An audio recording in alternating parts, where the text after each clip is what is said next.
In one of my recent videos, I invited your stock questions, your questions on stock trading in general.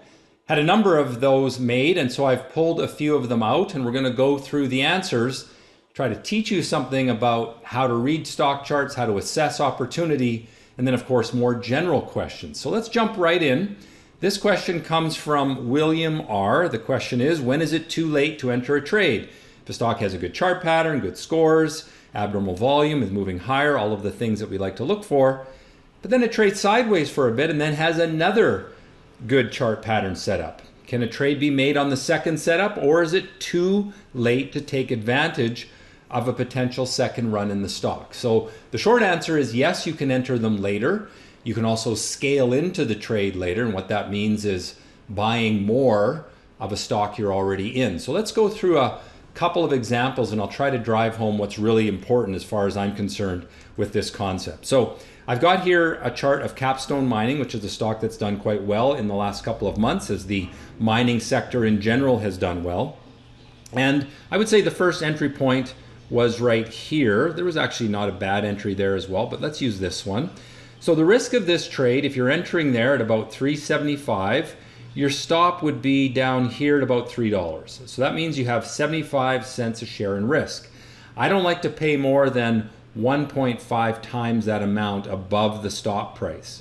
So that means if we take this space and cut it in half and then add that there, that essentially means you don't want to be paying more than about $4.15 on that particular entry.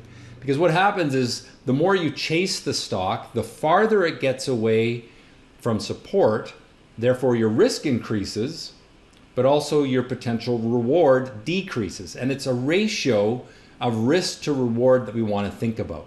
Now, I never plan to sell a stock at a set price, but still that risk-reward relationship should not be forgotten. If I'm buying it very close to support, then my downside is relatively minimal compared to the upside.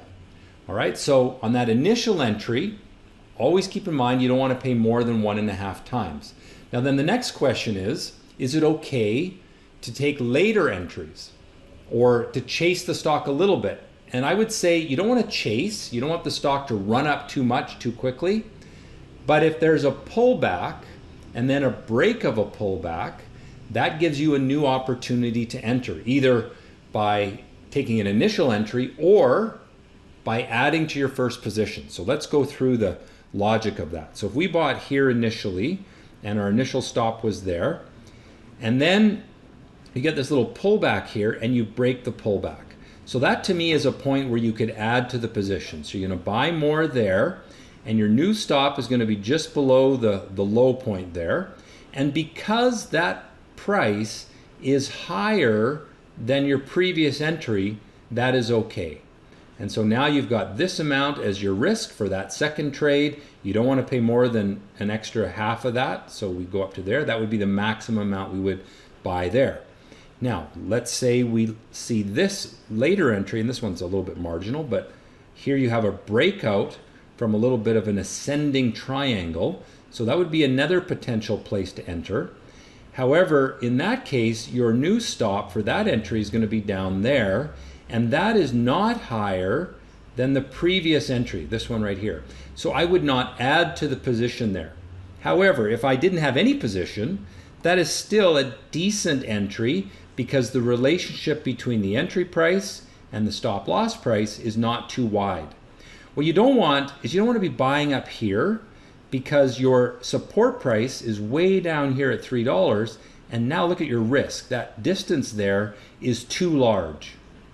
All right, so it's not about just the entry signal. It's not about the stock just showing strength. It's the relationship between the potential reward for the stock and the risk. And in this earlier entry that I'm talking about right here, look at that. In order to make double the risk, which is what I like to strive to do at least, it has to go up a huge amount, like more than it lost in 5 months, right? Whereas if I take this later entry right here, well, that space is a lot tighter. So now if I'm going to see the stock go back to these old highs, now my potential reward is 4 times the risk amount. So that hopefully answers that question. All right, let's get back into it. So Veronica asks 2 questions. First, if a stock you own is headed toward a stock split, is it usually best to get out of that stock before the split, selling high, or hang on to the stock and go with the split and reduction in price? So I won't read the rest of the question. You can read that for yourself. So the thing about splits is it doesn't change the value of your holdings, nor does it change the value of the company. Let's say a company has 10 million shares outstanding and they're trading at $10 a share. So 10 million shares times $10 a share, the company's value is $100 million. If they split their shares 2 for 1, that means there will now be 20 million shares outstanding. But if the company still has the same value, that means the stock price will drop to $5 a share. The company's still worth $100 million. Nothing has changed. So in the strictest sense, stock splits don't matter. So then you might ask, well, why do companies do them? Makes no sense that it would make the stock more attractive since the valuation of the company is the same. Well, it comes down to human psychology. People have an easier time buying a $10 stock than buying a $100 stock. Lower price stocks somehow in our human minds make us think that that's a better thing, that it can go up more. We have the sense that a $10 stock can go to $20 easier than a $100 stock can go to $200. And so the effect of splits is that sometimes the stock seems more affordable to retail traders that have less capital, and therefore a stock split can add some value. But in a theoretical sense, it adds no value. Now, the question then is, do you think about selling the stock when it does a split? No, you sell the stock when there's a sell signal. And I'm going to go through the question that you had here, which was Amazon. So let's jump into the Amazon shares, and we'll punch in AMZN. And you can see, I'm going to make this a 1-year chart. So Amazon started trading post-split on June 6th. So June 6th is right about there. You can see the stock went down into that split and then it went up after. So does that mean that you should have bought the stock because of the split? No. First of all, you didn't lose anything. If you owned 100 shares before the split and a split 20 for 1, you got 5. Actually, sorry. If you owned 5 shares before the split and it split 20 for 1, then you got 100 shares, but the stock was worth 120. So there's no change in the value of your holding. However, there is some sense that stocks that are lower priced can move up. That's why companies do splits. Theoretically, it makes no sense, but that's human behavior. So the question then is really, when should Amazon have been sold? And I've talked about this in other videos, but the idea here is you sell stocks when they break support, ideally from a double top or a falling top.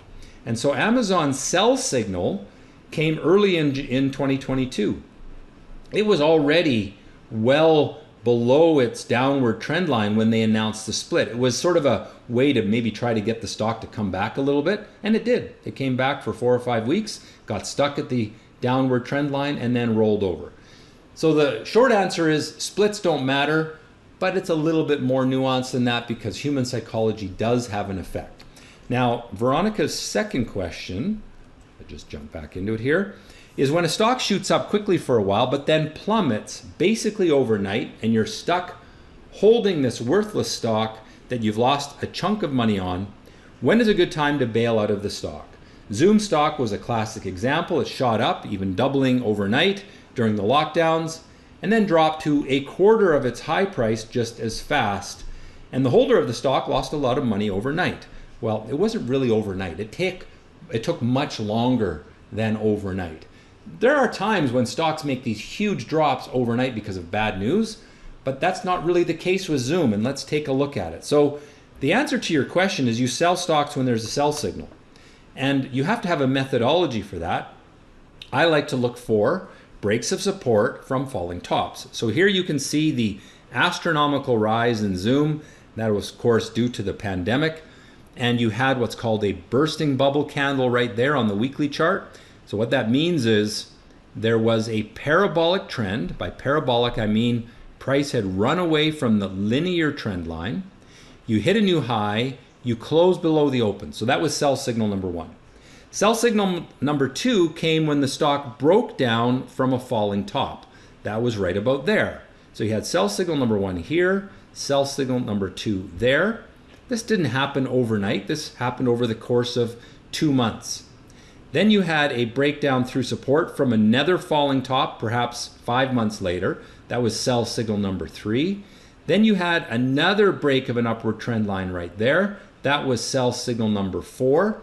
There is no reason to be holding this stock now after it's lost so much of its value.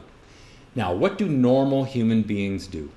Normal human beings attach to the price that the stock was.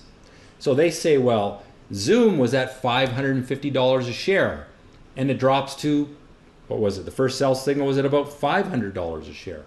Well, the natural thing for normal people to do is say, I'll just wait till it gets back up to $550 and then I'll sell.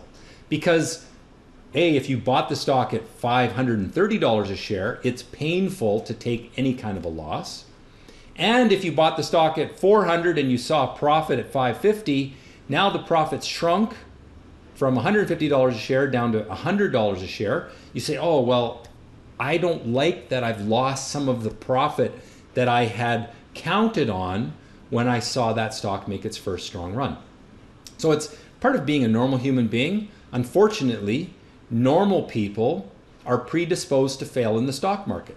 You need to have a process, an approach to evaluate every trade that you take and know when to exit. A big part of what I teach is not just the entry signal, not just the risk management, but of course, when to exit. And I've given you a little bit of a clue about how to do that. There's a little bit more to it than what I've shown. And of course, in the courses that I do at Stockscores, that's all part of what I teach. But whether you're a day trader, a swing trader, a position trader, you have to have a plan for when to exit. And it can't just be when I have the stock go up 20%. It can't just be when the stock drops 10%. That's too simplistic. It won't work. You have to have something that's based on the chart. And so if we go back to Zoom, we had the sell signals, right? We had many of them. And maybe don't take the first one because you want to be more of a long-term holder. But certainly when the linear upward trend line was broken at point number 2, that's a pretty strong reason to get out. Actually, point number 3, that's a pretty strong reason to get out of the stock. All right, hopefully that answers those questions. Let's go on here. Jack asks, thank you for the weekly market overview. Any ideas on long swing positions for the first quarter of the new year? Google, Amazon, Tesla. Is there any light in the tunnel? All right, well, let's go through those charts. And I'll not so much tell you the answer. I mean, that's what everybody wants to know. Should you buy Tesla? But I also want to teach you what to look for, how to assess that question. All right, so here's the chart of Tesla. Now, the first thing I always do is ask myself, who is in control? Are the buyers in control of the stock or are the sellers in control? I do not want to buy a stock if the sellers are in control. And the way you answer that question is whether there are falling tops or rising bottoms on the chart. So you can see that the tops have been falling in Tesla since mid-September. Prior to that, you had the bottoms rising in the chart. So here the buyers were in control, okay to be a buyer. Here the sellers are in control, not okay to be a buyer. Now that is on the daily time frame. That is for someone who wants to trade for weeks or perhaps months. But if you're a day trader, you're not looking at this chart. If you're a swing trader, you're not really looking at this chart. If I go look at a 10-day chart of Tesla on a 13-minute interval, even though right now on the daily time frame the sellers are in control, look at this chart. Here you have the buyers are in control because you've had some rising bottoms. That was actually just broken on this past Friday. The chart pattern is actually not that bad if you are a short-term trader.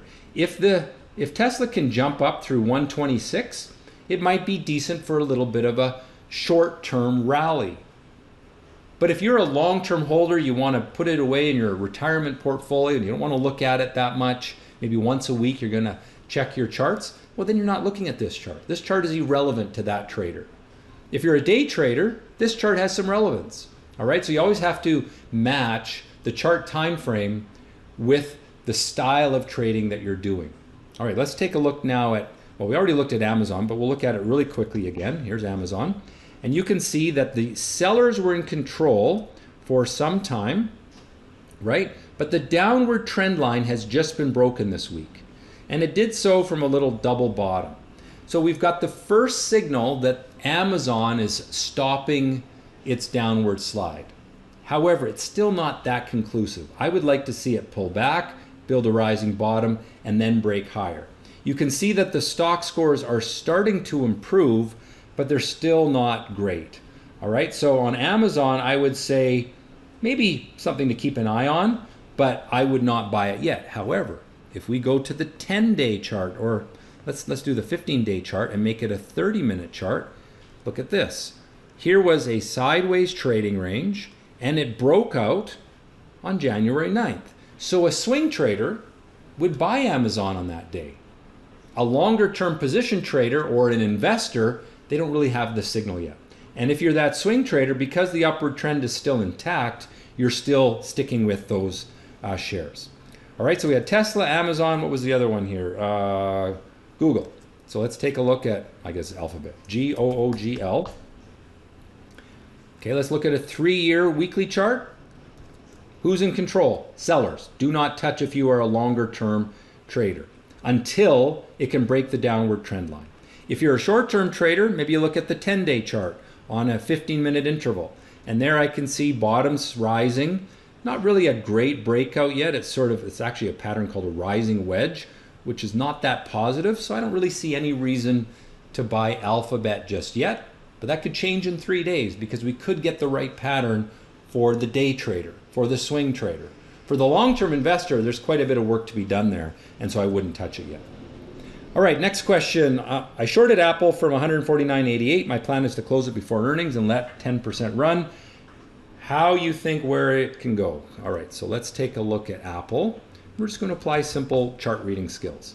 So first of all, who's in control? Sellers are in control. Now you've said that you're short the stock. I think that's good. You shorted it at 149. That's probably right around in there.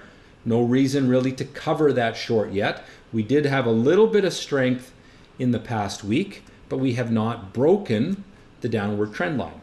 Typically, when stocks run away from the trend line, they come back up to it, get stuck, and roll over again. So you're probably going to see it come up into maybe 138, 139, stall there, and then start to move down again. If it comes up to 138, 139, and then breaks to the upside through that price, then I would cover the short and I might even think about buying it. So for now, I think it's okay to stick with that trade, but I would not add to it because it's not really the right situation just yet. So I would not initiate a short either here because it's not breaking down from a negative pattern, but it's still an okay hold for the short seller. All right, next question. What is your take on ROKU? It's been beaten down just like most tech stocks. Will it come back in 2023 as interest rates cool off? ROKU was a very hot stock at one point. You can see the parabolic run to the upside, linear upward trend line broken there, double top. That's a real strong reason to sell there or there on the break of the parabolic trend or on a break of the linear trend. Well, that doesn't do you much good now. What is the outlook in the near term? Who's in control? Sellers, falling tops. There is no reason to buy this if you are a longer term trader. Is there hope? Well, let's jump to the 15-day, 30-minute chart. And you can see that for the swing trader, we had a breakout from an ascending triangle right there on January 4th. So if you were looking at the stock on that day, that would be a good time to buy. There was also breaks of pullback. So there's a little pullback here. You could add to the position. There's a little pullback break there. We are in a linear upward trend. I would not buy it here. I would consider buying it as a swing trader if it pulled back for a while, built a rising bottom, and then broke the pullback. So for now, if you're a swing trader, it's a hold. It is not a buy because it's run up too much. If you're a longer term investor, it's still a stock to be avoided because that longer term picture isn't great just yet. All right, got a couple more questions here and then we'll wrap it up. So next question is another trade analysis on T.LUN, which is London Mining, or Lundin, I think that's how you pronounce it, on the Toronto Exchange. This stock broke through resistance right here. Pretty good buy signal, but volume was light. So I would rate that a 6 out of 10, which means I think it has a 60% chance of going up. And it's still right around that price. I just want to take a look at the 3-year weekly chart. On the 3-year weekly, you're still below the downward trend line. Decent chance it comes up to here, but is that enough reward potential for the risk? You're entering here, your stop is there. You barely have 2 times reward potential up to that resistance level at the downward trend line. So if you own it, I don't see a reason to sell it. It probably is going to inch up a little higher, but I don't think it's a stock to buy because I don't think the reward potential is sufficient for the risk you have to take. All right. Next question. What do you think about TKC and C.DTC? So TKC is, I think, Turkish Sell. TKC trades on the New York Stock Exchange. It is a okay hold.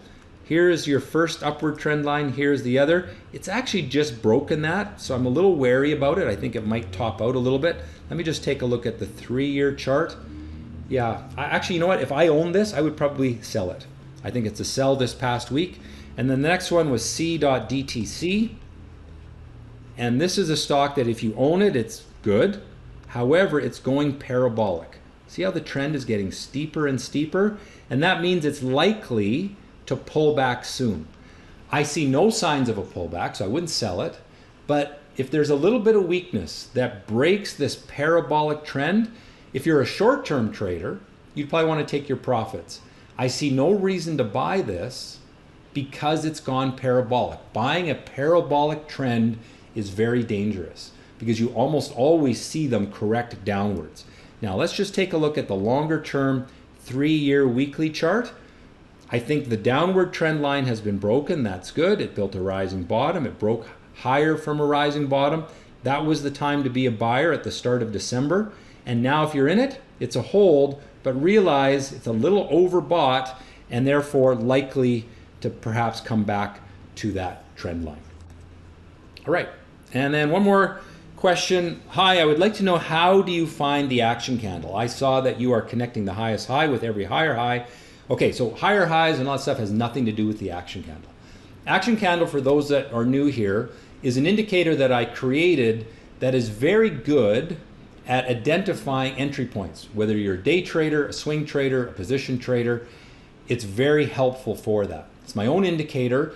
We use it on Stockscores on the daily interval, and then I have it created for a program called TradeStation where you can apply it to any interval. So if you're one of my students, I give you that indicator. You can use it in TradeStation. I particularly use it in day trading because it's a great way to know when to buy a hot day trading stock. So what is an action candle? An action candle is an interval candle. So on a chart, if we look at a chart here, a candle is this, right? That's a candle, this is a candle. It's, in this case, this is a weekly chart, so this is a weekly candle. It opened here, it closed there, and that's how much it moved during the week, okay? So if you have an abnormal price gain for that interval, so in this case for the weekly interval, if you had an abnormal price gain with abnormal volume, that would be an action candle. If we're day trading, so let's say we're day trading Tesla. I can pull up Tesla and go to a 2-day chart. So any candle where there is an abnormal price gain, like right here, with strong volume, that would be an action candle. So this one right at the start of the day, you see the volume is much higher and the movement is much taller than normal. Here you have one that's fairly tall and there's a spike of volume. So that would be an action candle. Now, I define it with math. Visually, you can kind of see it, but with math, you can actually have a computer define it and look for it. And what we do on Stockscores with our active live service is watch every US traded stock looking for action candles on the 2-minute interval, the 13-minute interval, the 1-minute interval. And so you can find stocks that come alive with abnormal trading activity because that's a great clue that the stock is likely to move much higher. Now, I've got more videos on the Stockscores.com website. If you go into there and look up Active Live on the website, you can learn more about what we do there. I don't want to get into it here, But that's a long answer to your question. How do you define an action candle? Very simply, abnormal price, abnormal volume movement on that particular candle, whether it's a 1 minute, a 5 minute, a daily, a weekly, same concept. And it's simple math that we use to look for statistically significant abnormal price and volume activity. Well, hope that you've enjoyed this video and been helpful for you. If so, click on the like button. If I get enough likes, maybe I'll do another one and we'll invite questions again in the future. Once again, hope you've enjoyed it, and most importantly, trade well.